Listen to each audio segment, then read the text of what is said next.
Pavarësisht se parambëritjes në tavolinat e konsumatorëve, ushqimet kalojnë në një sër hallkash, duket se ende këto të fundit nuk funksionojnë si duhet. Drejtori i Zyrës për mbrojtjen e konsumatorit Hasan Stafa ngre shqetësimin se produktet e skaduara tërhiqen nga tregu kryeqytetas për t'u dërguar në rrethe.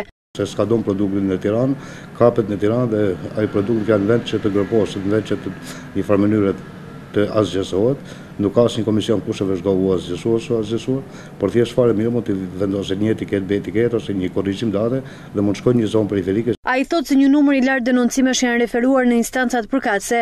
Ne kemi rastin fjalë që kemi çuar tek ISUV, Instituti i Sigurisë Ushqimore dhe Veterinarisë, analiza të produkteve të veçanta, jemi futur dhe po hetojmë fabrika apo subjekte të cilat përpunojnë dhe i kthejnë mishin dhe i kthejnë në produkte.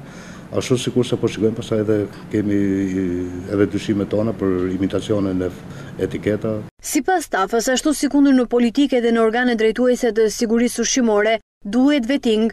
Kërkohet një profesionalizëm, kërkohet një vetting, një pastrim i strukturave të administratës shtetërore nga militantët dhe të kthehen në punë me fjalë një farë mënyrë profesioniste. Produktet dhe nënproduktet e mishit dhe ato me origjinë shtazore rezultojnë të jenë ndër më të shumtat të konstatuara në tregje jashtë datës së skadencës apo jashtë kushteve të tregtimit.